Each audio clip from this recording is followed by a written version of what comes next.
What's up? My name is James McCool. I'm the owner of PaydiRtDFS.com.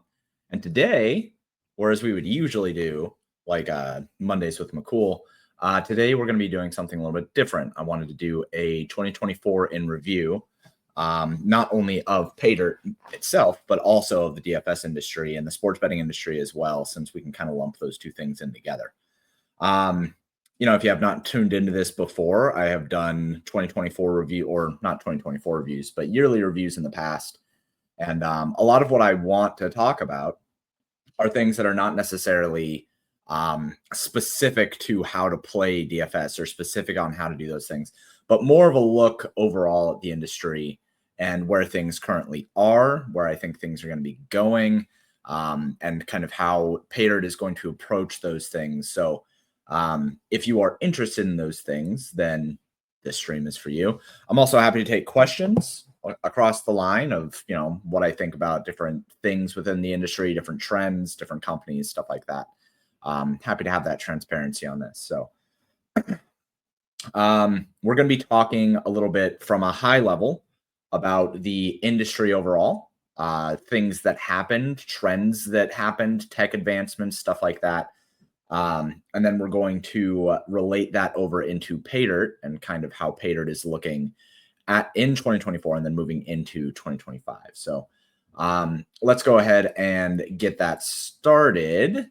So when we think about 2024, I think that we'll start overall with kind of like the state of the industry and how I kind of view what is going on across DFS and sports betting. So first off, with the DFS and sports betting, let's talk about the differences between those two things. I think that DFS, from a game perspective and tech perspective, has taken some interesting steps forwards and backwards, whereas sports betting has obviously exploded in popularity, and we see a lot of interesting takes on the way to approach sports betting. But unfortunately, a lot of sports betting is managed by people who are actually really bad at it, but have more opportunities to act like they're good at it.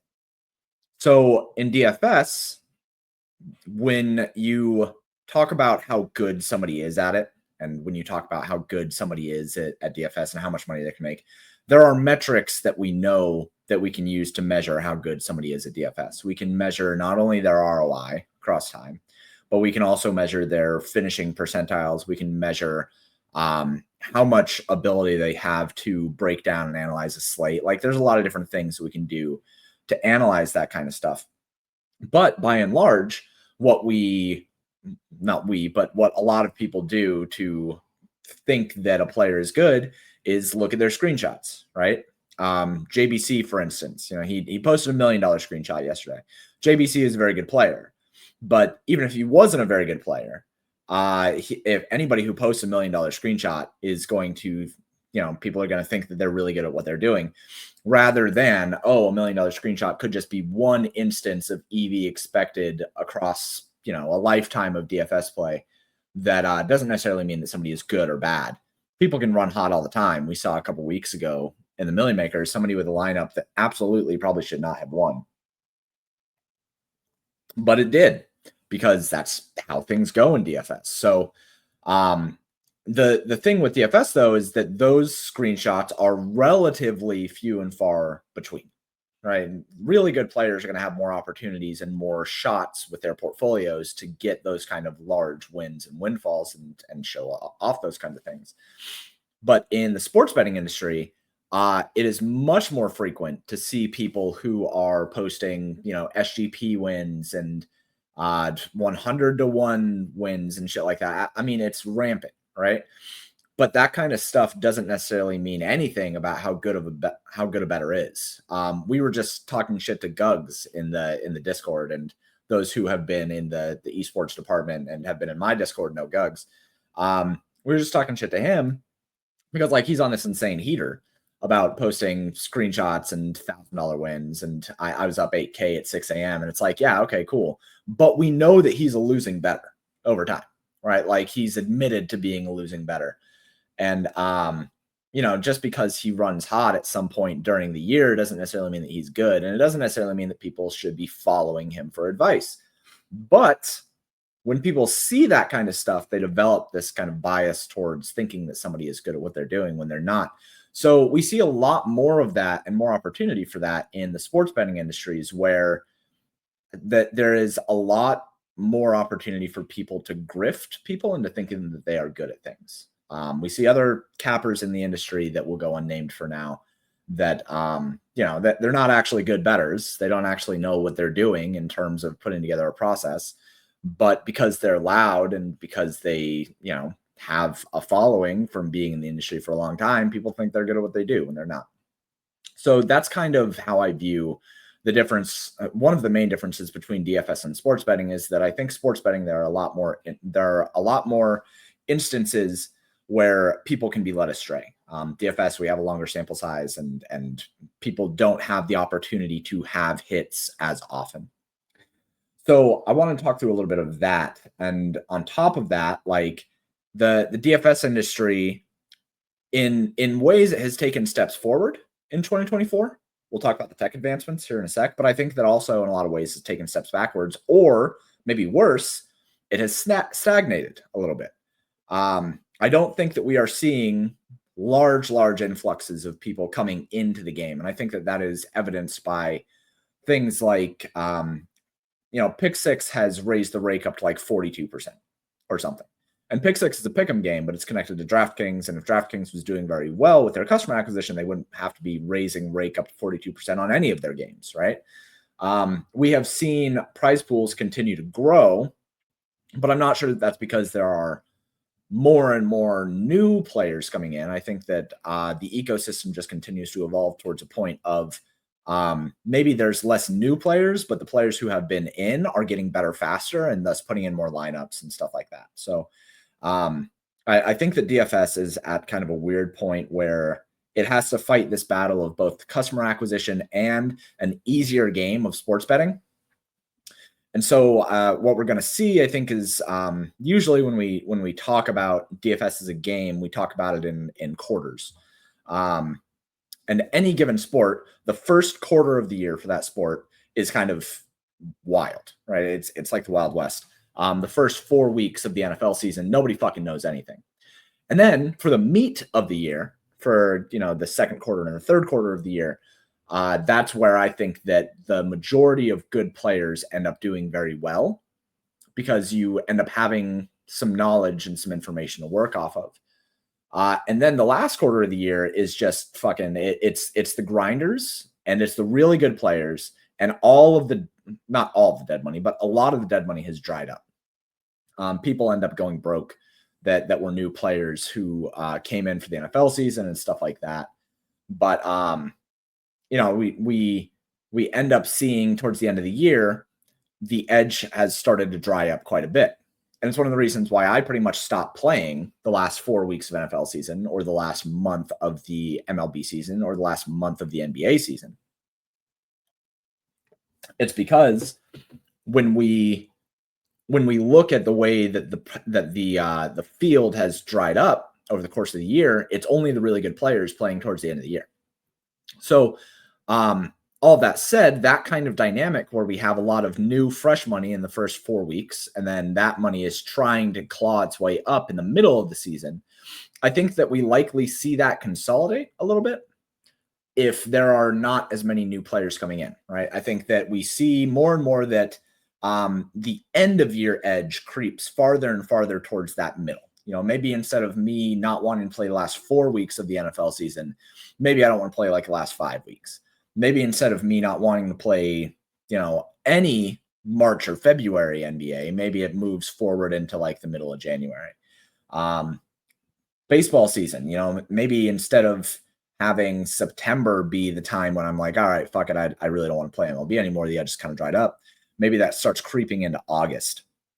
This is not like a doom and gloom thing to say that I think that DFS is dead or dying or whatever, because that's silly whenever people say that. But I do think that it is worth noting that if there are less new players coming into the ecosystem, then that new money edge is not going to be as prevalent. And so in relation to sports betting, that kind of thing doesn't really matter for us, right? Like we're playing against the house edge. However, it does matter to the house, right? So if there are, and I don't think this happens for a while, but if there are less new players coming in and joining sports books, then sports books will have to tighten their belts more and more. And we're already seeing them tighten their belts quite a bit because it's a much easier game to beat. I say all the time, anybody can make $1,000 a month sports betting. Like literally anyone can do it. With the right tools and all that kind of stuff. But if there are less new players making accounts on sports books and there are less people who are following these shitty SGPs, then sports books have to make up that difference somewhere, right? Like they have less new money edge to exploit on their own behalf to try to beat the players who are actually really good at sports betting. So that, while it doesn't affect us directly, it affects us indirectly as really good players. We do have to worry about that a little bit. Let's see. Completely agree, James. Everyone shows their wins, but you never see their losses. Transparency is everything. I mean, it is, and that's why I'm doing this stream today, is from a transparency standpoint. And we'll talk about Paydirt and like from a really, really transparent standpoint here in a little while. But it's not in the best interest of a lot of the companies to be transparent, or a lot of the cappers to be transparent, right? If all of the companies and cappers were transparent, then they wouldn't be able to make a living, the vast majority of them, because they don't show their work and they don't show that they're actually winning or losing some amount of money, right? They'd rather just shame people into thinking that they are good. And when people call them out, call them, fucking names or whatever, and kick them out of the Discord. When you get the time, could you talk about how to combat clumping and optimizers? Blender did a show on the pregame, but I can't find it anywhere. Yeah, I can talk about that a little bit later. We'll talk a little bit about the tech stuff here in a bit. But now that we've talked kind of a little bit about the DFS and sports betting industries and their growth, I think that sports betting is going to continue to grow. It's not even legal in all 50 states. I think there's a lot of people who have a lot of interest in it. I think that younger people like sports betting a little bit more than DFS right now. And like I said, it's an easier game. So I think we see sports betting continue to grow and continue to increase the player base, whereas DFS, I think that growth is likely going to stagnate or plateau over the next couple of years. That doesn't mean that DFS is dead, and it doesn't mean that sports betting is the thing that we should be focusing on, because they're completely different concepts and different edges. But it is worth saying that I think that there's going to be a significant focus on sports betting and pick'em games from a lot of companies moving into 2025. So with that said, let's kind of talk a little bit about what the industry focused on and what the tech advancements were, I think, from 2024. So the big thing, obviously, is contest sims for DFS. Well, we'll do a DFS side and then a sports betting side. So for the DFS side, the biggest thing is contest sims.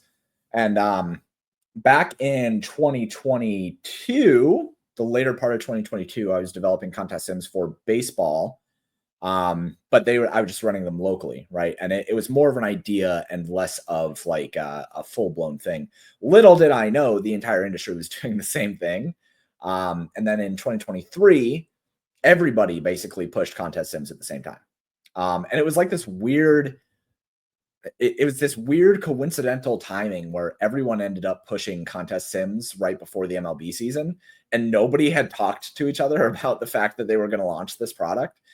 So it kind of felt like, I think if you were looking from a third party or looking in the window, it kind of looked like everybody had talked about it and said, all right, we're all going to launch this shit. So let's just do it now. But nobody had talked about it. So it's kind of interesting. And in 2023, we saw, I think the vast majority of the company or the industry in DFS was not actually ready to launch their products. I know personally at Paydirt, like I had a product that I thought was good. And then after we started using it and after subscribers started using it, it turned out that it was not as good as I thought that it was going to be.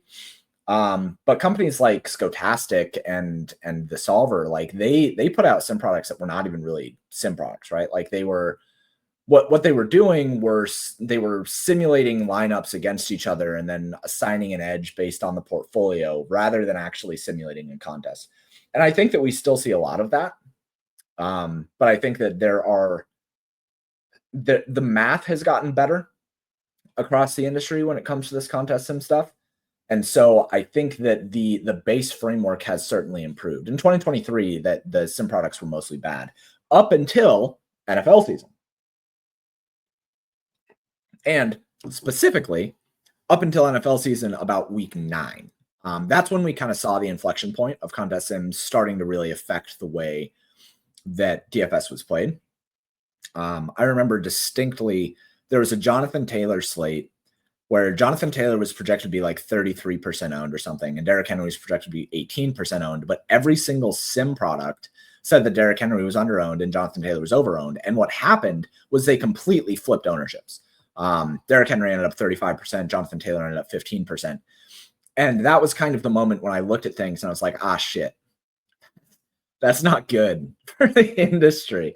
And it has proven to not be good for the industry. It has made it so now things have stabilized a bit more. But even after stabilizing a bit, we still see these wild deviations from projected ownership across the industry on very specific kinds of plays.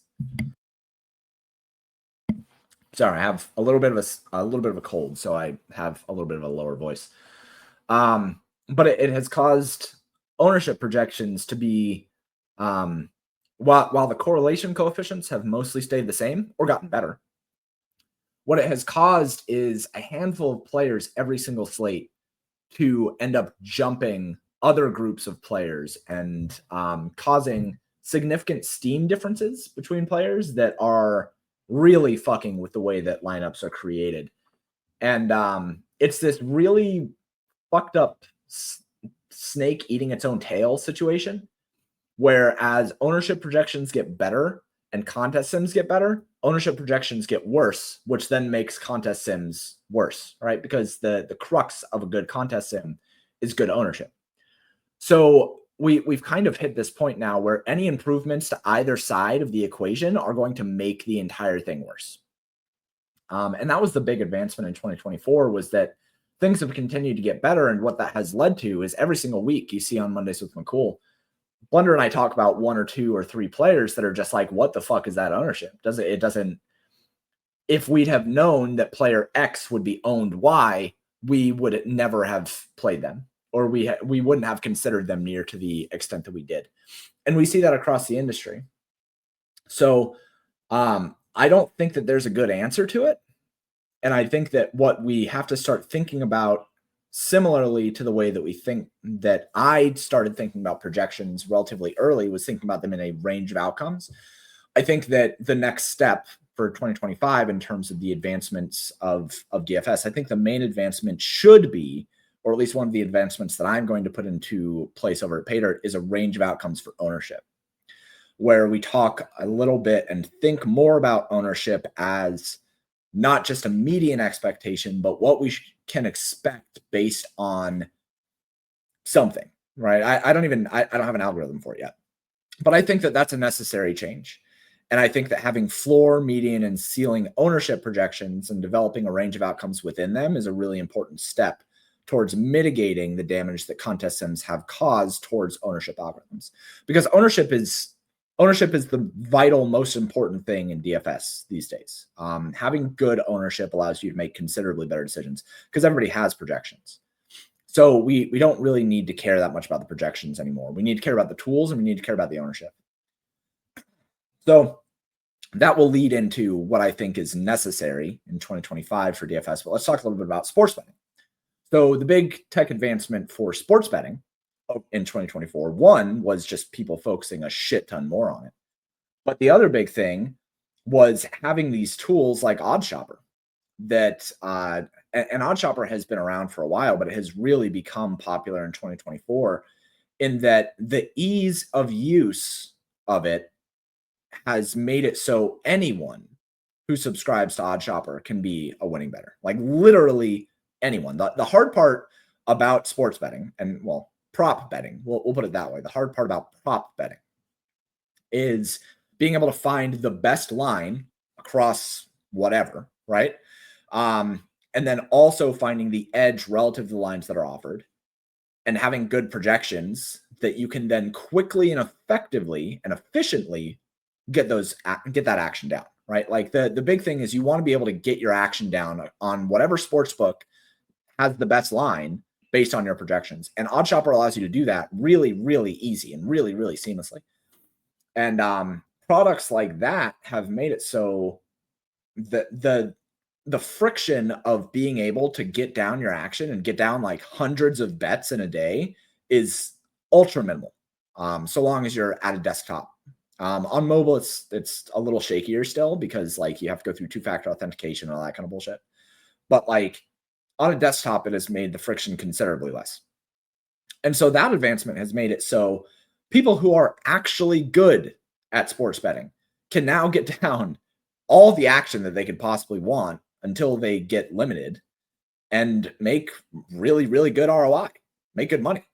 And people who are even better at that can also then implement different ways to make sure that they have an understanding of where their action is on different sports books so they can mitigate getting limited.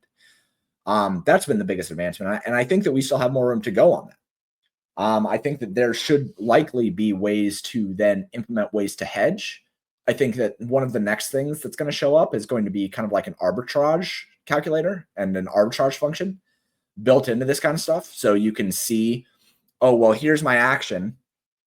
And then there will be a pop-up or something or like an option that says, this represents arbitrage based on this part of your portfolio. Do you want to take that? And then, obviously everybody should, because arbitrage is basically free money. But I think that we have a long way to go in terms of the tools that we're going to be able to use to beat sportsbooks. And what that's going to lead to, again, is sportsbooks that are going to, one, have to get much smarter about the lines that they put out.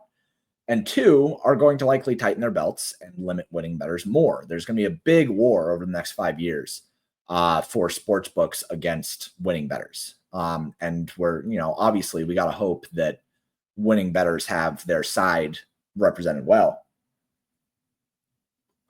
But one way or another, that war is going to happen.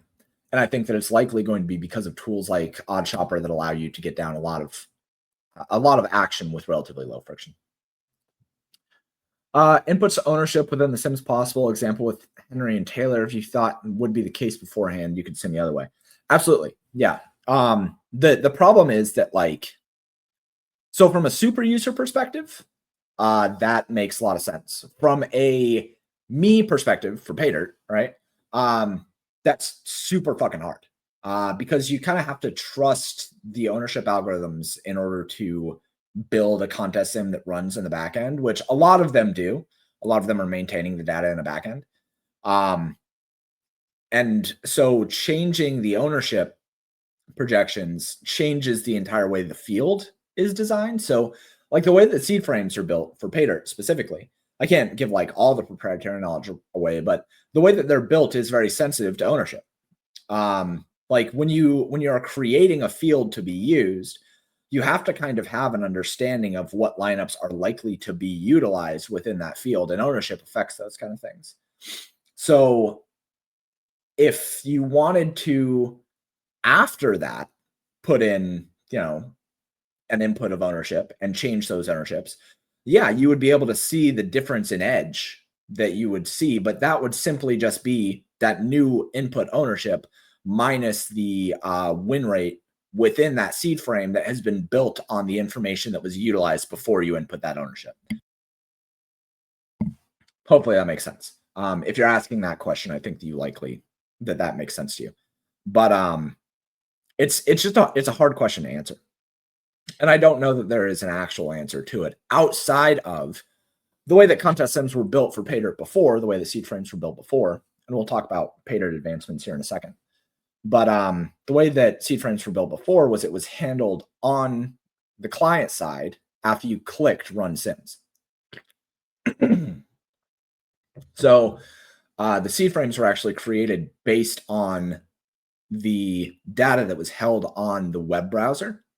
That's not the way that it works anymore for Paydirt. And I'm positive that that's not the way that it works for literally every single company. So in order to have that change be made, you would have to be able to run things on the web server, which is computationally fucked up. One of the biggest advancements that Paydirt made was avoiding that. So those are kind of the big advancements in tech, contest sims, and that ease of use of getting down a shit ton of action in sports betting. I think that some other things that we saw that were interesting advancements in terms of tech, I do think that we see the industry having a little bit better of an understanding of range of outcomes now. I still think that there are not enough companies that are taking it seriously. I think that we saw some drops in tech, right? I think that companies have kind of taken a back seat in the way that they are now projecting ownership, right? There are some companies that still do it very well, but those companies have to use a lot of manual input to do it. Ownership algorithms by themselves, I think, are taking a step back a little bit. But I think 2025, we're going to see some really nice advancements in terms of the way that people look at those ownership algorithms. And outside of that, I'm not really sure what tech advancements we can make in DFS right now. I'm building a tool right now that is a portfolio management tool that is going to be really, really good at projecting dupes and projecting finish rates. And those things are really, really useful and kind of like game changing. But I don't think that the rest of the industry is going to be doing stuff like that. The rest of the industry is still kind of depending on users just using what they put out rather than users inputting things themselves. So not sure what tech advancements we're going to see for DFS, if any. I think that 2025 is likely going to be a reshuffling. That being said, let's talk about that reshuffling. So still sticking on the industry at large thing, one of the other biggest things that we saw in 2024 was the roto-grinders situation and kind of like the begin of the downfall of roto-grinders. I made a video about this. It is my most popular video to date by a fucking large amount.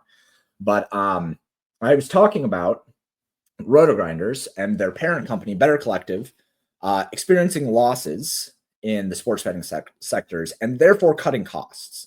And a lot of the costs that were cut came to roto-grinders. We saw a mass exodus of mainly a lot of their corporate structure. I think that a lot of those guys got dropped. I know that they closed an office in Nashville and that guys are having to move to New York to go to their New York office.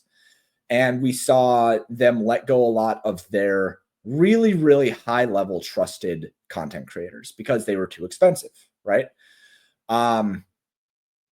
We have seen the beginning of the end of roto-grinders. And the reason why I say that, and that sounds doomy and gloomy, but the reason why I say that is because we've seen it before. We saw it with the Action Network. We saw it with Fantasy Labs. As soon as companies start cutting costs, it's a snowball effect because they lose trust and respect. And once you lose trust and respect in the DFS industry and in the sports betting industry, it's all downhill from there. Like, people start leaving and then companies have to cut more costs and then more things get cut and then more people leave. And it's just this vicious spiral downwards. And while roto-grinders is likely still going to be valuable in 2025 and the tools are likely still going to be useful, I think that 2025, we are going to see them continue to lay off more people. I think that a lot of the people that you have come to know and love, like Squirrel Patrol, who's already been let go. We saw that Stevie PFL, who has literally the best NASCAR product in the industry, is no longer a full-time employee there. I think that we're going to see more people down the pipeline that are let go for their full-time positions. I think we're just going to continue to see a mass exodus of that. And I think by 2026, they're likely going to just be a tools platform. I'm not sure that they will even have content anymore in 2026 because content is expensive to produce. And roto-grinders doesn't want things that are expensive. Well, Better Collective doesn't want things that are expensive to produce because it hurts their bottom line. So roto-grinders is kind of on its way down. And that opened up the way that I related it was there's now just a massive whale's carcass on the beach. And there are a lot of companies that are going to be looking to take chunks out of that and take up the space that was left by roto-grinders. And that space hasn't fully opened up yet, but we have seen parts of it open up. And I think that in 2026, we're likely going to see that space likely fully developed. And in 2025, my bet in 2025 is that Roto-Grinders lets go of one of the biggest names in baseball content. And for NFL, I'll bet that they probably don't offer the blitz anymore. That's going to be my prediction here. Because they are looking to just cut costs as much as they can. Maybe they maintain the projection system whitelisting that they have, but I'm not sure. I think it's just going to go downhill pretty quick. Really quick question. You think anyone is building AI chatbot to help them interpret DFS data? So I actually was building that for Paydirt. The problem is I'm not super great at network security, and I got hacked. So I had to shut it down. But yes, I think that kind of stuff is happening. The way that I want to do it for Paydirt is actually not build an AI chatbot that helps them interpret DFS data, but can answer questions like I do. And I think that there's an opportunity for companies to be very smart about the way they do that. Like imagine at ETR, if you had a chatbot that was created that could sound like Dink, right? And answer 1v1s. That would free up Dink to do more important things than answer 1v1s and 2v2s and maintain kind of the integrity of how they distribute and work with their community. Granted, they don't work with the community all that much anyway, so maybe that's a bad example. But like companies who are very committed to, like maybe RPS is much more committed to interacting with their community on that kind of stuff. They could benefit a lot from an AI chatbot that is programmed to sound like their main content creators. Range of outcomes has been a game changer with Paydirt, NFL, NBA. NFL has been useful. Yeah, once you get used to working with a range of outcomes product like you have at Paydirt, you can never like go back to the original. Just here's a median projection. So that's the Roto-Grinder situation, right? I think that continues to get worse. There are some other companies that I think are now primed to grow and take portions of that pie, right? I think that the three biggest companies after Roto-Grinders, because Roto-Grinders is still likely the largest company, like the largest footprint, that's going to continue to drop considerably over the next year. But the next three are Skotastic, ETR, and RPS, right?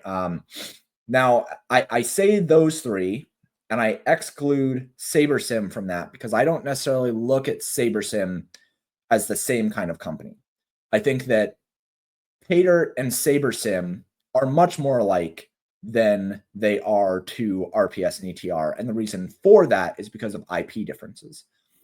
And Skotastic, ETR, and RPS, they're not even really tech companies to me. What they are media companies to me. They are content producing companies that are looking to create content utilizing tools and projections to then lead people towards X, Y, or Z, right?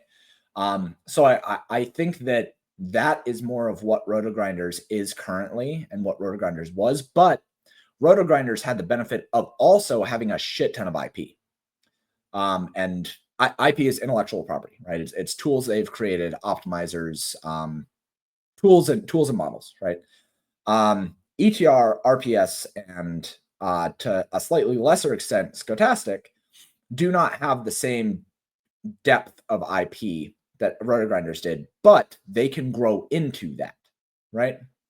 So I think that those three are the ones to watch in terms of growth, and I think that they are all positioned interestingly to take advantage of different things within DFS and sports betting. All three of them provide both DFS and sports betting content, right? But some of them do one considerably better than the other.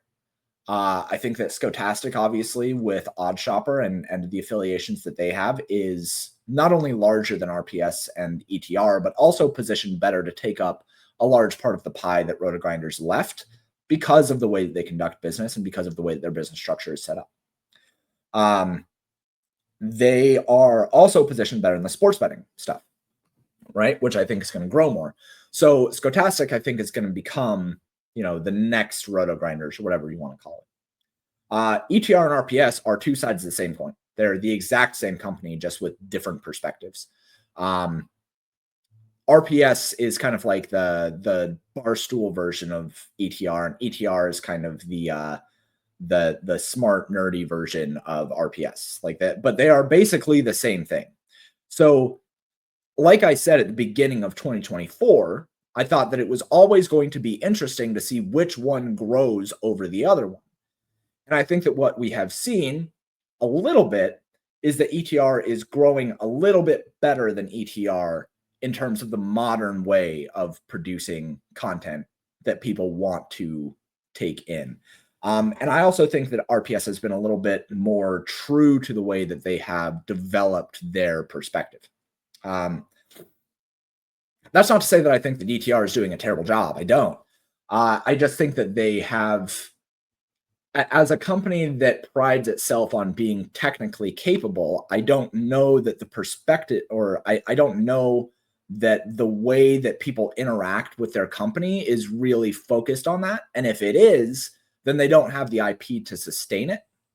Like relying on third-party services for the way that they put together their IP doesn't really speak to the most technically competent version of that company, right? So RPS, on the other hand, they don't have the burden of being considered a tech-savvy company, right? They still have a whole bunch of really smart guys. They still have a really strong models and content, but they don't have the burden of being looked at as a company that should have IP. Like when you hear that they are partnered with SaberSim, people think, okay, yeah, I mean, RPS, like they need to have RP because they can't or won't develop themselves.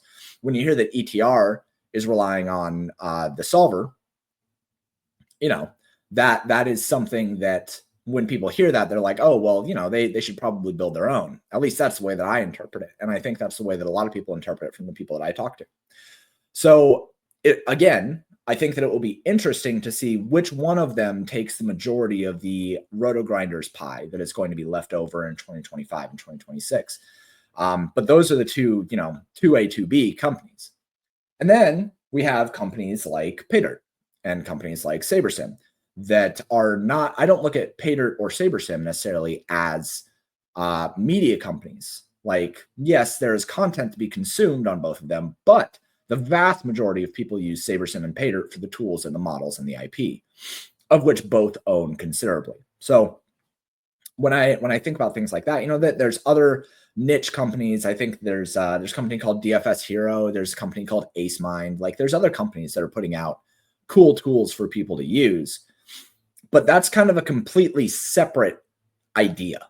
And in order to grow in those spaces, the thing that you have to prove is technical capability, first off, and innovation as a secondary thing. And the third thing, of course, and this is for the entirety of all of this, is accessibility. And so that's going to be the last thing I talk about in regards to kind of the state of the industry and how I look at things. It's getting too fucking expensive. It's getting way too expensive. For companies to be charging upwards of $500, $600, $700 per month for a suite of tools, for companies to be charging upwards of $100, $200, $300 a month simply for projection models, it's just too much. It's pricing out the majority customer, and it's pricing out a lot of the people who are interested in these things that just simply can't afford to be interested in them, right? Like DFS and sports betting used to be a little bit of a hobby. We used to be able to look at it, and I still kind of talk about it a little bit in a way of, here is that there are bettors that want to play for fun, and there are bettors that want to play, or there are players that want to play for fun, and there are players that want to play to make money, right? And then there's this whole spectrum between those two things, fun and money. And a lot of people, whether they know it or not, fall more into the I'm doing this for fun side of things, because the majority of people aren't going to make money doing it. not only are they not going to make money, they don't even know how to make money doing it. At Paydirt and with Blender and, with the theory DFS, we try to teach people how to make money with DFS, but like, it's hard. Most people aren't going to make money. So most people should accept that they are doing it for fun.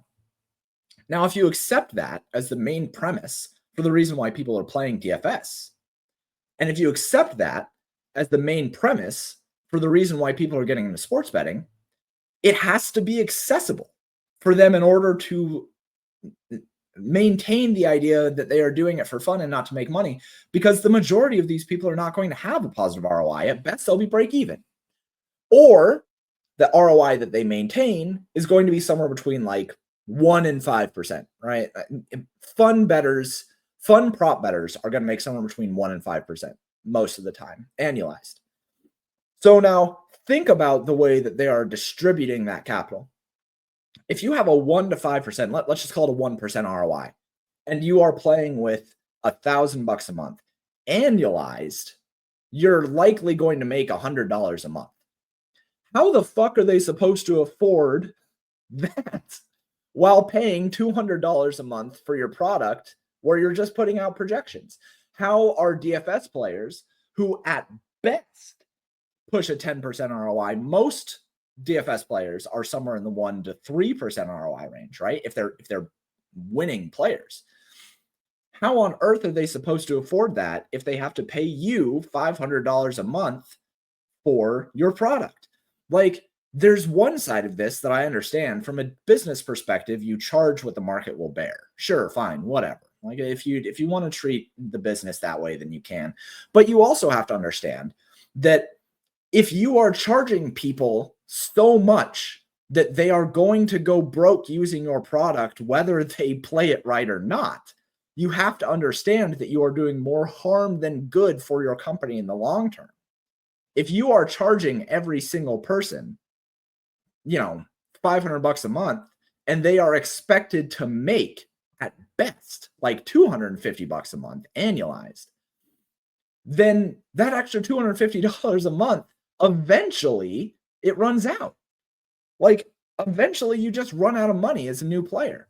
They never have the opportunity to become good enough to then start realizing a positive expected value over the amount of money that they have to use to find that positive expected value. And this is just with one company, right? Like this would just be if one person was subscribing to a company that was charging them $200 a month, then they would only have to clear that in terms of ROI in order to experience a positive ROI, right?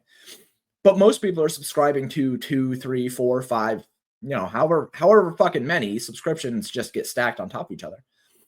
So what we end up having is if a company is charging $200 a month or $250 or $300 or $500 or whatever, and then another company is charging $200, $300, $400, $500, what you end up doing is like killing your own ecosystem. So the reason why I have Paydirt at $40 a month, and the most that I will ever raise it any given year is $5 more than that, is because I want it to be accessible. I want people who are just doing this as a hobby to be able to do it and find maybe a positive ROI and not die out and go broke because they're paying for my service. That goes double for companies that have to rely on third-party services to provide tools and IP, right? You see what I'm getting at on that? Like, if you are charging your consumers out of hand and home, you won't have consumers anymore. And what that ends up doing is making it so you have to charge more and more and more to the subscribers that are still there and the consumers that are still there. It's just a vicious cycle. So if we accept that the DFS player pool is likely stagnating or plateauing over the course of X, Y, or Z years, then you also have to be worried about the fact that companies are trying to charge more and more and more for their services, which will then end up lowering the player pool more and more and more and reducing the edge. It's a disservice to yourself and your company to charge these people significantly more money than they could possibly maintain an ROI. So that's kind of my rant on that. And I think that goes for the industry at large. it doesn't just go for DFS. It doesn't just go for sports betting, right? Like if you think that charging more money will save your company, because you don't have enough subscribers to maintain the growth or scale that you want to maintain, I would say that your product should be better rather than charging more money, because this at its core starts as a hobby for every single player. The vast majority of players do not come into this with an expectation of, well, with a reasonable expectation of being winning players. What they come into it is, I think this is a cool game and I would like to try it. And if in order to try it, they have to dedicate hundreds of dollars a month to being competitive, player pool dries up. So hopefully that strikes a chord with the industry a little bit. This video should be required viewing for any DFS player or sports bettor. Man, I hope so. That'd be cool. What if I got like millions of views on this video? Wouldn't that be sick? Okay, so that's industry at large. I think there's a lot of good things. I think there's some concerning things, obviously, but I think overall there's some good things. So let's talk a little bit about Paydirt now. Paydirt in 2024 took a lot of really cool steps forward, right? One of the things that Paydirt really pushed to do was making ease of use kind of ubiquitous with the platform. In 2023, Paydirt was much, much, much more difficult to use. A lot of the tools in 2023 and a lot of the research sheets and stuff like that, I'm actually going to do, which one should I use here? Nope, that makes me very small. That's kind of weird. That one just removes me entirely. What about this one? Nah, fuck it. We'll do this one. No, we won't. That looks weird. We'll go down here. A lot of what Paydirt did, no, I don't like that one either. A lot of what Paydirt did in 2024 was look to make it so the tools would not only run more consistently, but run faster. And a lot of what Paydirt did, and when I say Paydirt, understand I mean me. I built everything over at Paydirt. I do have help from Arturo, who's a friend who worked for Daily Roto. He's incredible. I do have a lot of help from him on the tech side in terms of maintaining data connections and data pipelines, stuff like that. But when it comes to IP and when it comes to how the site runs, all me. And everything that you see, every model, every research sheet is built by me. So what I've focused on a lot with Paydirt was creating a database structure that would house the data and be able to parse it more effectively, which made the loading times considerably faster for a vast majority of the models. And I can show this because I have not made this adjustment for NHL for the betting tools. So the betting tools for NHL by themselves have taken a big step forward for Paydirt. But still, when you go to the betting tools, you can see 1, 2, 3. Took 3 seconds to load this, right? Oh no, all the colors are gone. But it takes 3 seconds to load that. And one of the things about that is because it was using a really, really slow query process, and it was not utilizing backend databases to do query maximization. When you compare that to the NBA betting tools, which have experienced this query maximization, it is instant, right? I didn't even have an opportunity to count to 1 there because the tools loaded basically instantly, right? That has been a significant improvement made to the Paydirt tools, is making it so that they are faster and more efficient. Another big thing is that one of the problems that we had in 2023 was that if you tried to load something like the NBA DFS models, right? One of the things that would happen sometimes if there was high traffic on the site was that it would hit a quota restriction, because the way that I was building out the tools and the way that I was maintaining the backend was it would have to do an API call against a Google machine, which has a quota limit of a certain amount every minute, right?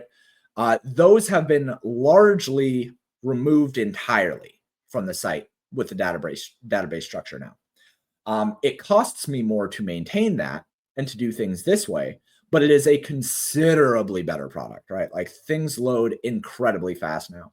Another big improvement that has been made is that when it comes to updates, the vast majority of the updates are now being done on the cloud or on a timer system that is ran on my local machine. So there are more updates, more consistent updates, and utilizing the updates through viewing the tools is a much easier and more consistent process. So those have been really, really big improvements. Some other things that I have done as well with Paydirt, when you go and subscribe, there are now specific sport packages, which are obviously like you should just get the all subscriber, the all access for $5 more a month. But if you only wanted NBA or NFL right now, you could do that. You could also do a week subscription or a daily subscription. And those have been really popular. And again, this kind of all goes back to the idea of accessibility. If somebody wants to play DFS because it's a hobby for them and they wanted to spend $5 for access to models for one day, fucking go for it. Like, I want you to be able to do that. I want you to be able to try the tools. I want you to be able to have access to things that can give you an edge, that can make you competitive in this if it's a hobby. If it is something where you're trying to make money, there are options for that as well, right? Let's see, what other things have we done here? We have put together a newsletter. The newsletter was very popular. We have put it on pause for this month so that I can kind of refactor some things and think through a little bit more. We also have more consistent research sheets. We have research sheets that rival a lot of the things that you'll find in other dedicated research sites. Things like you can go to the game logs and correlations model for NBA, right?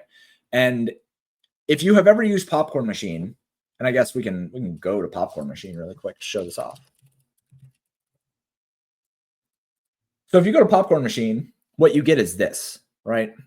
And you can go and you can see the game flow for this individual game. And it'll show you these kinds of things. And it'll show you some information about what happened in this. But the main reason why people use Popcorn Machine is so that they can see the rotations, right? But the problem with Popcorn Machine is that after you have checked this, how do you check the last time that Indianapolis played a game? You have to go back to here. You have to find Indiana, again, somewhere. When was the last time? Here you go, Indianapolis versus Boston. And then open up another new tab for this. Whereas, with the way that I have put together this, instead, you can just look at Indiana and you can see the rotations for them based on any given game that you want to see, right? You could go here, you could go against OKC on the 26th, it'll load up. It's a much easier to use thing. This is another thing that I focused on Paydirt. I want to find things that people look for elsewhere on dedicated sites and say, I can do that better because I think that I can. So this is just one example, right? There are a lot of different things. We have added NCAAF and NCAAB, basketball and football, dedicated team level models and DFS models from Tribe, who's a content producer for Paydirt, which I'll talk about here in a sec, as well as American Numbers. That's Arturo. He's very good and helps me out. A couple of his models are available. Just steps up across the board, kind of in terms of the things that Paydirt has put together. And in 2025, one of the big focus that we're going to have is going to be on best ball. And best ball specific things and like snake drafts and underdog and prize picks and stuff like that, right? One of the big things that I have done for League of Legends is put together a tool that allows you to, and I don't actually know where this tool is. Hold on, I can go find it. But what it does is it allows you to put in information about a game and it builds out projections for that game for the different kinds of lines that are offered over at Underdog. I'll find this here in a second so that I just have to remember what the name is because I don't have it in the nav bar yet because I'm bad at maintaining the website. Let's see. We'll go view this. There you go. So this tool allows you to say, okay, here, what game do I want to look at? Say that T1 was facing DRX, right? Across a best of 3. And we expect T1 to win game 1 and lose game 2 and then win game 3, right? We can then go run this. And then what that's going to show us is a lot of information about kills, death projections, assist projections, all that kind of stuff based on the matchup for individual games and then for the entire match by itself, right? So this is a super valuable thing if you're trying to beat projections that are offered by sportsbooks or underdog or pick'em sites, right? This gives us a lot of really important information about the way that these games are going to happen. So I want to put a little bit more of a focus on this kind of thing, not necessarily projections that I build on the back end, but allowing people to utilize the data that I have in the back end and model things out in kind of a more simple way, so that they can have more control over the things they're looking at. Think about like with a baseball slate, right? Maybe you want to think about, you have two different scenarios. Maybe you have the Dodgers versus the Yankees, and we don't know who the starter is going to be. Is it going to be Blake Snell or is it going to be Michael King or something? And I'm naming pitchers off the top of my head. I don't remember if they both play for the Padres or the fucking Dodgers, whatever. Fuck you. But say you wanted to see, the Yankees against different pitchers. I want to be able to put that kind of stuff out so that people have an idea and a frame of reference on how teams would perform in different matchups so that they can get an idea of their range of outcomes based on a lot of different game scenarios rather than the game scenarios that we are just seeing. That kind of thing can also work for season long, right? Because then we can put together and say, here's what their schedule is going to be over the next week. Here are projections based on that schedule, right? I want to do stuff like that. But the big thing that I want to do is build out more stuff for best ball. And that's going to be the biggest focus for Paydirt over 2025 is we're going to have a suite of tools that is going to give you a lot of information about how to think about best ball without names and to think about optimizing things in a way that allows you to make more informed decisions without having to build out full projection models for it. And the reason for that is because I think that best ball as a concept is very cool, but I also think that it's just ridden with fucking variance. And anybody who projects out something that they think is going to happen, typically those things just are not, going to happen. And really quick while I'm on the concept, most people in the best ball stuff are just like, oh, here's the ADP. You can't go away from ADP. I have worked with a lot of people who have built a rankings or projection system that then heavily weigh it towards ADP because they think that it is considerably more valuable than the models or projections they're building. To which I say, just use your fucking projections. Take a stand, man. Like the whole thing about people thinking that ADP is God and the wisdom of the crowds is the way that we need to follow. I just disagree with that. I think especially when we think about the variance that we experience in best ball and season-long leagues, like it's 100 times the variance of GPPs. And if you were to tell anybody who's playing GPPs, oh, you have to use the highest owned players every single day, otherwise you're not competitive, that would be fucking stupid. So I think that we should think the same way about best ball. And the way that we're going to build out the best ball product is going to be more informative towards taking stands rather than just doing what everybody else wants to do. I think that there's a lot of edge in best ball if done that way. Now, that being said, the edge in best ball has to be experienced over a long fucking period of time. Anybody who wins any given best ball tournament may or may not be good at it. We have no fucking clue. We won't know for 100 years. But I want to make it so that if I was playing it, which I will in 2025, I would be playing it in a way that I think gives me edge over my competition and not just allows me to hold hands with them. See, breaking ADP in a strategic way is how you win a mill. Absolutely. Yeah. I mean, week 17 every single year is some fucking crazy ass thing that wins somebody $1 million. It wasn't ADP that won it for him. It wasn't ADP whatsoever that won it for him. So let's talk a little bit now about some business stuff for Paydirt. Okay. So I wanted to do this because I don't think that people do this very often. You never see this kind of thing in the industry. But I wanted to talk a little bit about Paydirt's financials. So Paydirt is my job. There are a lot of people in the industry who have other jobs or have other gigs or whatever. That's not me. Paydirt is all of my money.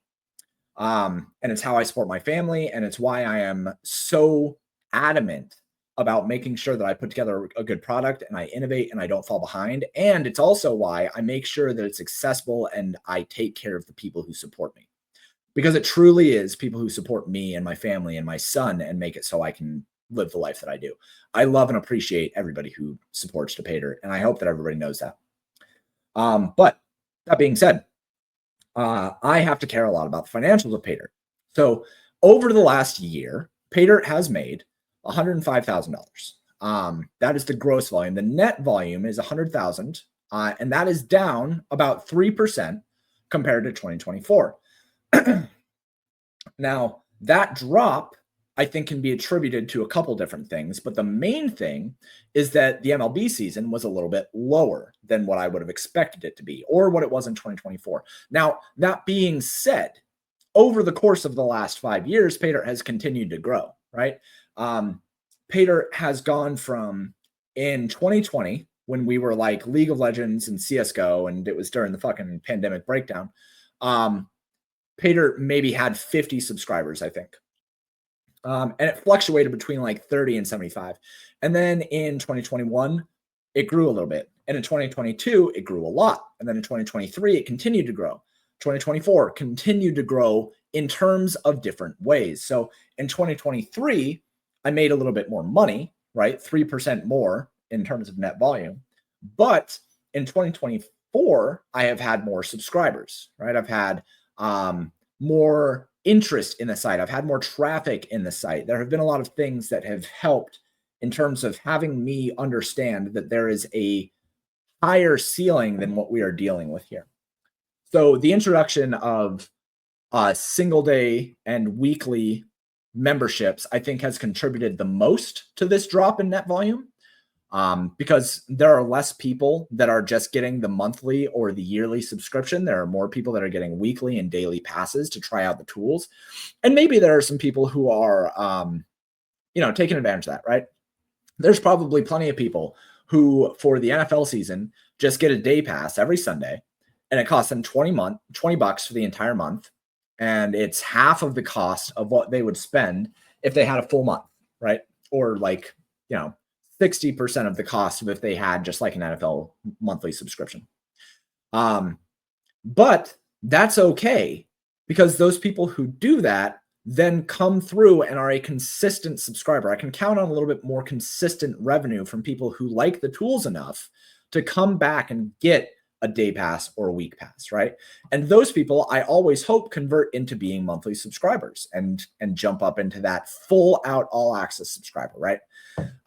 I don't try to sell people other things on top of Paydirt. One of the things that I make sure that I do is I try to jam as much of the work that I do and as much of the IP that I produce into Paydirt. It's one of the reasons why this nav bar has grown so much, right? Like all of this different stuff, this all represents things that I have built for people to utilize. All of these different research tools are things that I have built for people to utilize. And when talking through that, remember how I mentioned that there are plenty of companies in the industry who tack on third-party subscriptions, right? Now, that's their prerogative, but that's not what I want to do. I want people who support Paydirt to find what I build and what I produce at Paydirt. One of the recent deviations from that, and not even a full deviation, is the partnership with OddsShopper, right? And the partnership with OddsShopper, when you subscribe to the Paydirt group over at Tails, that is a third-party subscription, right? But for Paydirt subscribers, it is a considerably lesser cost. If you are a Paydirt All Access subscriber, I don't want you to pay all that much extra to find things that I produce and content that I produce at another site. So I have made it so it costs like $14 a month for Paydirt All Access subscribers to then also go get a subscription over at Tails to find content made by the Paydirt group. If you are not a Paydirt All Access subscriber, there are coupon codes you can use to get a month off, but then it goes up to $40 a month, which is the same price that I charge for Paydirt. I don't want people to have to pay another 40 bucks a month for my tails expert picks, another $40 a month for X, Y, or Z, right? Like the only things that I do from you can find Paydirt content elsewhere.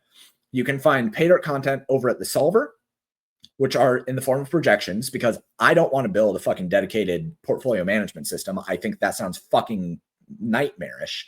I don't like building optimizers. So I utilize my affiliation with them. You can find Paydirt projections over there, and you do have to pay an extra cost for that, but it is not a necessary core piece of the Paydirt experience. And then you can find Paydirt content over at Tails. Here, I am pointing at it here, for $14 a month if you are a Paydirt monthly all access subscriber or yearly all access subscriber, right? But that is, again, based on the mission statement for me, for Paydirt. I just don't want people to have to pay an arm and a leg so that they can't do this anymore for a hobby.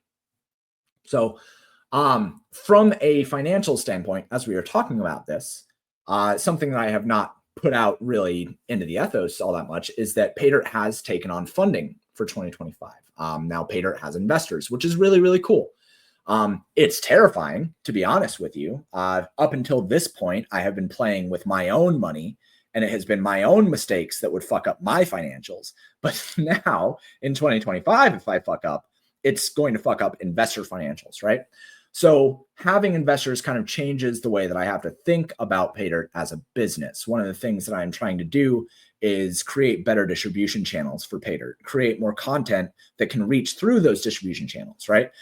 We put a big emphasis into YouTube. We've put a big emphasis into trying to create podcast episodes and shorts and stuff like that, right? Like we're trying to figure out the best way to put content out there into the ecosystem that isn't kind of like the same kind of shit that you find everywhere else. Like it's not just like picks and plays, but picks and plays and here's the reason, or picks and plays, but also here's a way to find more leverage, right? Like we're trying to figure out ways to put together content in a way that maintains, again, the mission statement of Paydirt, which is accessibility of high level models, while also giving people what they want in picks and props and plays and shit like that, right? Do I hate picks and props and plays? Yeah, kind of. I think that there are ways to be better about the way that I put those things together, but that is something that we are really focusing on.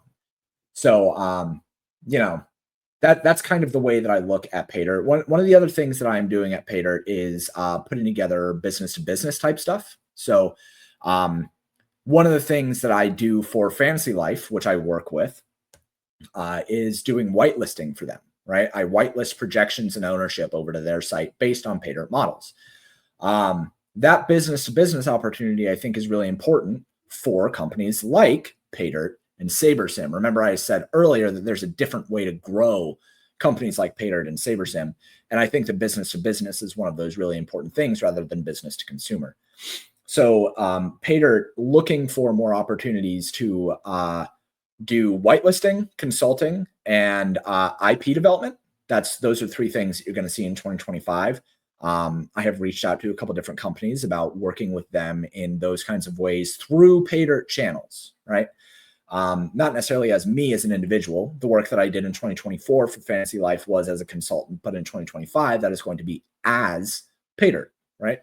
So there's going to be a lot of growth for Paydirt. I think that we're going to see, at the very least, a double in revenue for Paydirt just through business to business channels and consolidation of the work that I do across the industry. But on top of that, I also want to see Paydirt be more recognized as a legitimate player in the industry. And in that light, I don't think that Paydirt competes with ETR and RPS and Stochastic. What I think that it looks like is something more as a more accessible version of SaberSim. Because I think that when people go to SaberSim, they are doing the same kinds of things that they are doing at Paydirt. Now, do I think that Paydirt can also put together media and content and stuff like that? Absolutely, and we're going to try. But I think that the core competency of Paydirt is tools, models, and high-end availability that people have access to, right? That make them competitive in DFS and sports betting, so that they can take it from a hobby to something that they make money for. That's what everybody wants to do when they start playing DFS. So, that's kind of how I look at things, how I look at how 2024 has gone, and how I think 2025 should go. I think that the industry is going to continue to saturate a bit. There will be a lot of consolidation in 2025. That kind of thing happens in every single industry, especially when you have a player like Roto Grinders end up leaking a lot of that market share. But I also think that there's going to be a lot of room for growth in both DFS and sports betting, and eventually the cross section of the two. I think that there are going to be some really interesting things to do in terms of sports betting cross-reference with DFS and vice versa, thinking about the way that you have your DFS action and your sports betting action. How can you connect those two things and maximize the returns from both in a way that depends on both? So that's that, right? I'll take some questions and I'll talk a little bit about kind of the way that Paydirt is done, and maybe I'll show off a little bit of this tool that I am building. But yeah. So does Paydirt project Showdown as well? We do. We absolutely do. So I don't have the NFL Paydirt stuff up right now, but I should have NBA right. Nah, I don't have it up right now, but I do project out I do end up projecting Showdown as well. You can find that stuff in the models and tools. I'll share my screen again really quick. So you can find both contest sims, right? NFL Showdown contest simulations, and an RO and optimizer. So projections in terms of range of outcomes and an optimizer and contest simulations. The contest simulations has been fucking nails for NFL since I made a switch that prioritizes salary a little bit more in captains. It's been fucking nails. You can ask anybody in the Discord or anybody who uses the tools. Really, really good. I also have Showdown content for NBA based on the most popular showdowns for NBA that day. I'm working on expanding that a little bit. I'd like to be able to offer Showdown models for every single Showdown contest that is available, but it requires some network channels that I haven't quite dug into. So that stuff, again, in 2025, working on accessibility and usability. So that'll be another thing that I focus on a lot. And then one tool that I am building right now that I think is worth showing off, since we're talking about Paydirt right now, is going to be a portfolio manager. And so this portfolio manager, like I said, this is not quite done yet, so please take it with a grain of salt. But what you're going to be able to do is insert a portfolio and some projections. And this is just ETR projections from yesterday. And then get some ideas and data about those lineups, right? So what we're going to be able to see is, like, when we look at Showdown, just take a look at flagship size, right? What we can do is we can see what the win rate is for individual lineups, what the expected finishing percentile is going to be for those lineups, the projected dupes for those lineups, and then also the edge that the lineups represent based on the finishing percentile, win rate, and amount of dupes that we expect on lineups. I think that people will recognize a couple of these things from the theory of DFS, right? Dupe projection is going to be the thing that I think people use this the most for, Showdown and MMA specifically. But I think that things like finishing percentiles and lineup edge and win rate are also going to be really popular for classic contests, right? Having an idea of which lineups have the best edge for an NBA slate, for instance, right? That can be really, really powerful. Win rates for classic contests for things like MLB, NBA, NFL, also really, really powerful. Finishing percentiles, I think, is the most powerful part about this, right? For those that don't think about finishing percentiles often, the finishing percentile for a lineup, right? If you finish in the top 1%, it means that you finish in the top 1% of all lineups, and that's where most of the money is made. Technically the 0.1%, but the top 1% is what we want to aim for. So if you can, and what I am trying to do, figure out a way to project the average finishing percentile for lineups, and like I said, this math isn't finalized yet, but if you can figure out a way to project out the average finishing percentile for lineups and the win rate, what you can do is you can figure out a way to then say these lineups are the best because they have a average finishing percentile in the top 5% or so, and a win rate that is strong based on the median projection. So therefore, the edge is really, really high. Like last night, based on ETR projections and optimals, Jaden Daniels captain with Bijan Robinson, Brian Robinson, Zach Ertz, Tyler Algier, and Jeremy McNichols had the highest overall lineup edge because it didn't project to have any dupes in the flagship. The finishing percentile was in the top 3.5%, and the win rate was one of the highest at 0.14%. So this is really cool to know, right? Like if you were going to enter one lineup, that's likely the lineup that it should have been. Or you could have decided to choose, if you wanted to sort this by median, right? And say, okay, I just want to see all the lineups that have a max of 10 projected dupes and have a finishing percentile in the top 10%. If you did that, then you would open this up and you'd say, okay, what lineups do I want to use? These lineups have some negative edge. Here's one with positive edge: Jaden Daniels, Bijan Robinson, Brian Robinson, Zach Ertz, Commanders defense, and Jeremy McNichols. Sounds good, right? Like that could be a lineup that you would use. Or this one that has really good edge, which is the one that we talked about before, the one that I pointed out. So this is something that I think is going to be really, really powerful. And I thought that I would show it off right now. It's not done yet. Like I said, I've been testing. I reached out to some industry guys for some of their lineups, so that I could test with a wider subset of lineups. But yeah, I think it's going to be pretty cool. Do I intend to provide coaching sessions again? Kind of. So yes and no. I plan to provide coaching classes.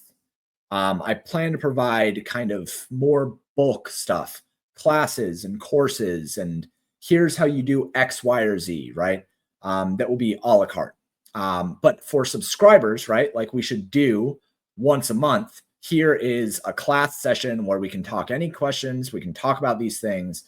And then Fridays, what I want to do is I want to have an industry player on, think like Ship My Money or, Jesse is Dead, or, Squirrel Patrol, like really, really good players. I want to have them on, and then also have a novice or amateur player that wants to learn. And I'm going to call it Pros and Joes. And it's going to be on Fridays.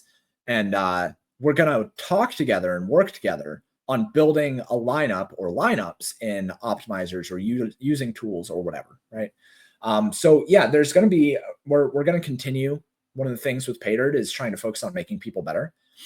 But we're going to continue to have opportunities to do something akin to coaching. It might not be one-on-one. I'm really busy now.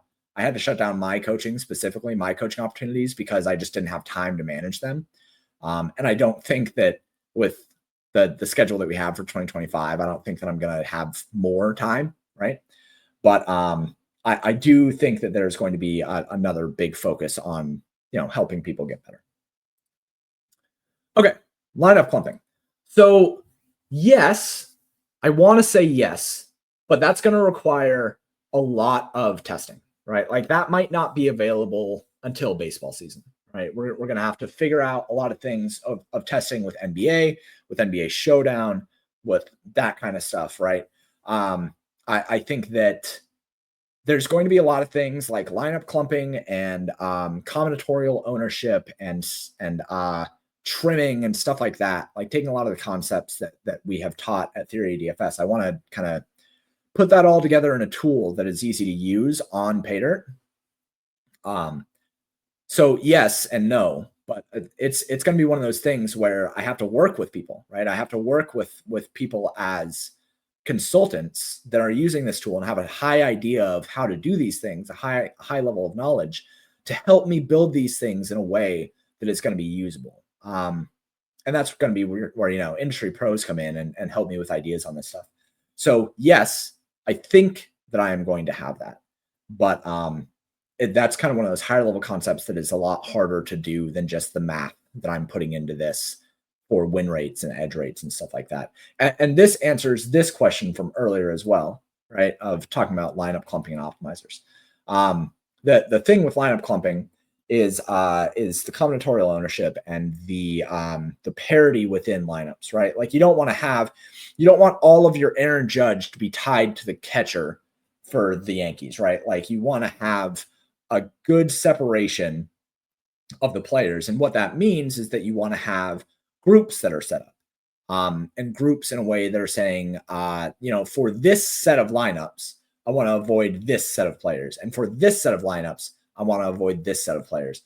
And I'm not sure that that is something that you do in a tool like the portfolio manager that I'm building. That might be something that you do after you have gone through with the portfolio manager and said, here are the combos that I'm getting the most consistent of, and then go back to the optimizer, set your rules to avoid those things, and then upload it into the portfolio manager, right? So I think that it's kind of going to be a back and forth thing. But maybe there's a way that I can figure out how to do it in the portfolio manager. Maybe I set up a way to re-optimize in the portfolio manager. I don't fucking want to do that, to be clear. I don't want to build an optimizer. I fucking hate building optimizers. I say it all the time. But maybe we do. Maybe we do. Will there be a new sub price that includes the class, or will it come with monthly sub price? It will come with the monthly sub price. Like I said, I'm not big on charging people extra for things. If I am providing some sort of service, I want it to be accessible and I want it to be included in the sub prices that are available for the entirety of the overarching of the site. That being said, maybe the sub price goes from 40 to 45. I am not sure yet on that. I don't think that it will. We will see. I don't think that it will. But if I go to some free agent that is a content creator in the industry and say, hey, I want you to be at Paydirt full time, and they're like, okay, well, pay me $10,000 a month and I'll do it. And I'm like, oh, well, fuck, okay. I might have to raise the price for that a little bit. But we'll see. Regardless, anything that is in terms of classes or coaching, that stuff will be included in whatever the monthly sub price is, which will likely be $40 a month, but we'll see. Anyway, this has been all of this stuff, right? I hope this was interesting. I want to do more of this stuff in 2025. I want to talk more about the industry at large. I want to talk more about kind of like overarching concepts and industry and business and stuff like that. And I hope people found this interesting. If you didn't, or if you hate me, then that's cool too. I don't think that many people hate me, but maybe you do.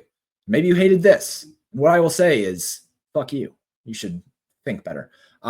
If you have thought that any of this was interesting, though, and you want to go take a look at what Paydirt has to offer, then you should go do that. It's paydirtdfs.com. If you're not part of the Discord, it is free to join. You can find the link over at paydirtdfs.com. If you haven't subscribed to the YouTube, you should do that. You can find that at YouTube. I don't know, wherever the fuck you're watching this, I guess. And thank you guys for tuning in. Again, thank you so much for all the support that you bring to Paydirt. Like I said, it literally supports my family. It allows my child to live a life that I could only hope he can continue to live forever. And that is a very important thing to me. So thank you guys so much for the support. And here is to a successful 2025.